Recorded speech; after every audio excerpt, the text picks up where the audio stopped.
एक जमाना था जब हम ऑर्कुट चलाया करते थे। सारी दुनिया से घूम घूम कर पूछा करते थे, तुम ऑर्कुट यूज करते हो, आप ऑर्कुट पर हैं क्या। उसके बाद एक लहर आई, फेसबुक की लहर, जहां सबसे बड़ा किक ये था कि ये जावा बेस्ड फोन पर भी चलाया जा सकता था, जो कि काफी ज्यादा इजीली एक्सेसिबल था। और अब उसी फेसबुक को हम धीरे धीरे करके भूलते जा रहे हैं। Hello and welcome to Uncut, मैं हूं आपके साथ आशी सिंह।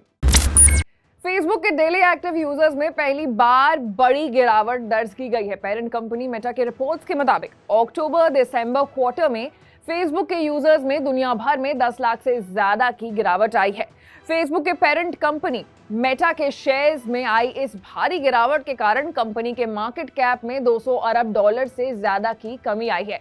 और इस गिरावट के कारण फेसबुक के फाउंडर मार्क ज़करबर्ग की संपत्ति पिछले 24 घंटे में 31 बिलियन डॉलर कम हो गई है। और अब इस गिरावट के बाद ज़करबर्ग की कुल संपत्ति जो है वो घटकर 85 बिलियन डॉलर पर आ गई है। वहीं दिसंबर 2021 की क्वार्टर में मेटा का मुनाफा 8% से घटकर 10.28 अरब डॉलर हो गया है, जो कि एक साल पहले नॉर्मली 11.21 अरब डॉलर रहा था। इस बड़ी गिरावट के कारण मुकेश अंबानी और गौतम अडानी मार्क ज़करबर्ग से प्रॉपर्टी के मामले में थोड़े सा आगे हो गए हैं। लेकिन फेसबुक के ऐसे डाउनफॉल का कारण क्या है? आपको याद होगा कि पिछले साल फेसबुक कई विवादों में घिरने के बाद अक्टूबर में फेसबुक सीईओ मार्क ज़करबर्ग ने कंपनी का नाम बदलकर मेटा कर दिया था। लेकिन मेटा नाम बदल कर रखना कोई भी फायदा इसे साबित नहीं हुआ। टेक एक्सपर्ट्स का यह भी मानना है कि मार्केट में कई नए कॉम्पिटिटर्स के आने के बाद फेक न्यूज और प्राइवेसी इशू का मुद्दा फेसबुक पर भारी पड़ रहा है। फेसबुक के एक्टिव डेली यूजर्स जहां जुलाई दिसंबर क्वार्टर में 1.930 अरब थे, वहीं अक्टूबर दिसंबर में ये घटकर 1.929 अरब हो गए हैं, यानी इनमें 10 लाख से ज्यादा की कमी दर्ज की गई है।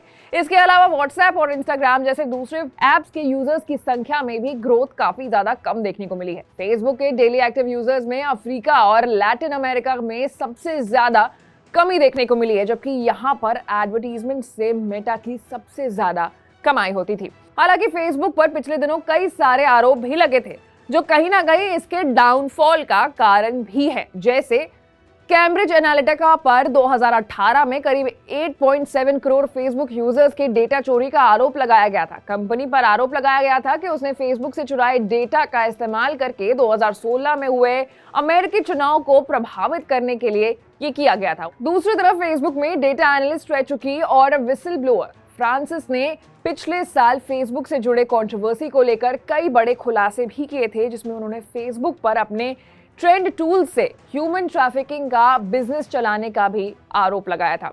वहीं दुनिया भर में फेक न्यूज फैलाना, कोरोना से संबंधित गलत न्यूज देना और नफरत फैलाने जैसे पोस्ट पर रोक न लगाने के कारण फेसबुक के यूजर्स में भारी कमी आई है। वैसे फेसबुक के अलावा मार्केट में और भी कई सारे ऐप्स आ चुके हैं, जैसे कि टिकटॉक और यूट्यूब, जहां लोगों को पोस्ट करके उन्हें पैसे भी मिल रहे हैं। फेसबुक के अनपॉपुलर होने की ये भी एक बहुत बड़ी वजह है। वहीं अगर हम भारत की बात करें तो भारत में मोबाइल कंपनियों की ओर से डेटा महंगा होने के कारण भी फेसबुक की जो पॉपुलैरिटी है, उसके यूजर्स में जो डाउनफॉल है वो दर्ज की गई है। अब ऐसे ही बड़े खबरों के लिए आपको अनकट को लाइक, सब्सक्राइब और शेयर करना होगा। साथ ही आप कमेंट करके हमें बताइए कि आप भी फेसबुक चला रहे हैं या फिर किसी दूसरे प्लेटफॉर्म पर स्विच कर गए हैं। मैं थी आपके साथ आशी और आप देख रहे थे अनकट।